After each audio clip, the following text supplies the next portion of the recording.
Alright, time for another edition of Fantasy Booking. Alright, we kick things off with a Knockouts Tag Team title match. Sarita and Rosita versus Daffney and Winter. Now, in my world, Daffney's still employed, because I would have done some stuff with her, because I like Daffney. I think she's got a different kind of look, and she's still got juice in the tank. She's still a great wrestler. So, yeah, in this rematch, Sarita and Rosita, they still they retain the belts. And after this, I'd have Daffney and Winter say, look, we're both going after that Knockouts title after this. X Division title match, Douglas Williams versus Kazarian in another rematch. Kazarian wants his rematch with Douglas Williams, but Doug gets the win here in this one-on-one scenario. Tag team titles, Eric Young and Okato with their new bodyguard, Rob Terry, taking on the Motor City Machine Guns. Now, the Motor City Machine Guns will lose this match, but due to outside interference and by Rob Terry, and this begins the new phase in Eric Young and Okato.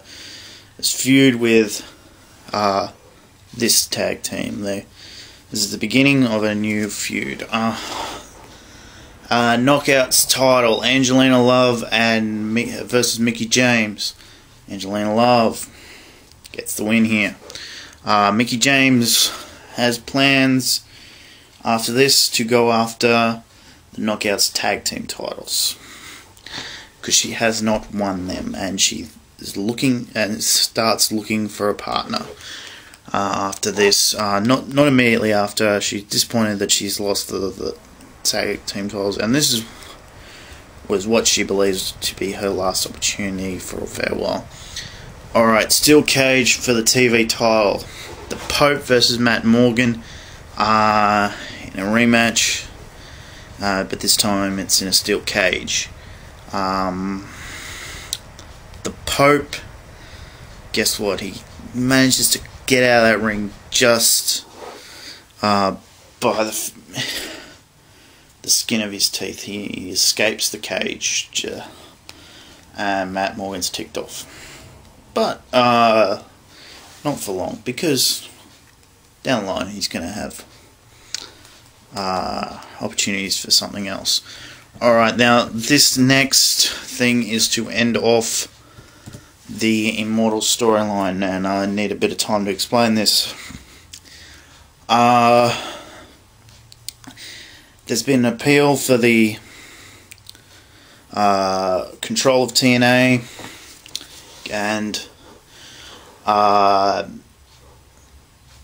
due to the judge's ruling, Hogan and Bischoff have no more authority, but they still want to be employed by TNA because they don't feel that they've got a future anywhere else. And basically, in order to stay employed, they have to win this match. Each side has picked 5 guys. Representing Mick Foley's team, Mick Foley and Dixie Carter, is Crimson, Mr. Anderson, Rob Van Dam, and Beer Money. Now, there has been some tension developing between Mr. Anderson and Rob Van Dam. Okay, I've taken this idea from the Invasion angle for Survivor Series 2001. But on the other side, representing Hogan and Bischoff, Matt Hardy, Jeff Jarrett, Abyss, and Gunner and Murphy.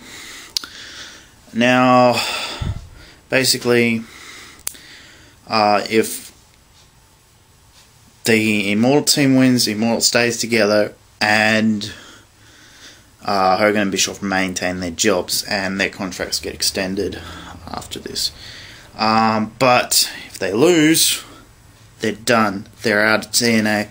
They have nothing. But basically after this, it comes down to Jeff Jarrett and Matt Hardy taking on Mr. Anderson and Rob Van Dam. All the rest have been eliminated. This is the go home part. Matt Hardy gets eliminated, but he doesn't go away quietly.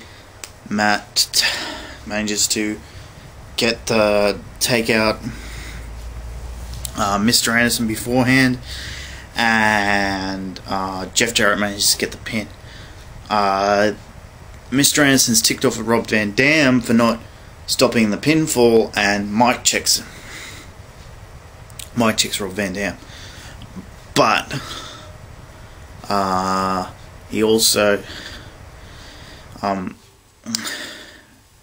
Jeff Jarrett tries to get the pin, but Rob Van Dam kicks out. Not too long after that, he manages to get the 5-star frog splash, ending Hogan and Bischoff there out of TNA after this. Alright, I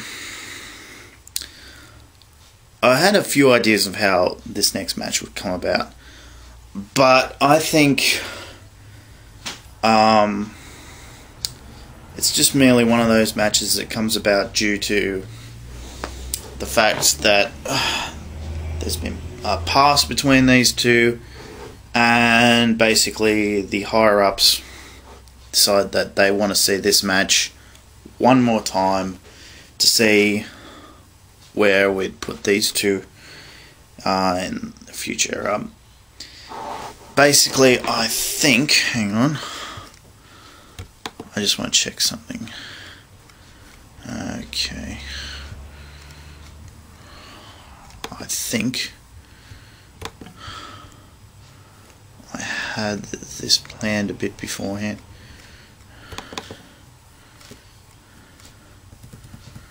No.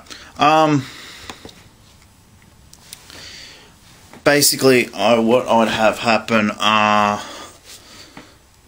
they're fighting these two, Samoa Joe and Kurt Angle, trying to get a spot to take on the world champion. But nothing, and well, let's just say tensions have risen between these two again, and they still both want to see who's the better man.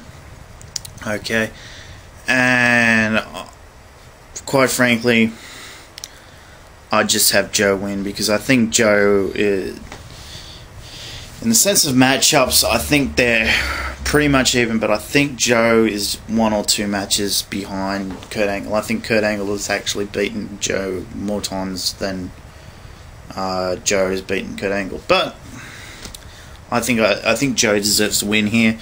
The world title match between these two up and coming superstars. Basically, it's AJ versus Hernandez. Now, Hernandez, let's probably still have part of Immortal, but in this case, he's going for the world title. And what do you know? AJ still wins. Alright, that's it. Next time I'll be doing No Surrender.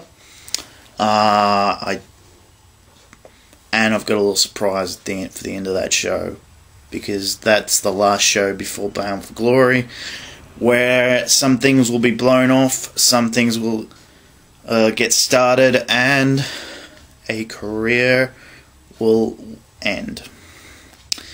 And I think that's the best way to end this person's career. Okay, that's it from me. Please subscribe to The Worlds Collide and Magpie2541. And stay tuned for the next edition of Fantasy Booking. And check out Magpies reviews. From the Magpies collection and Magpies reviews. Thank you.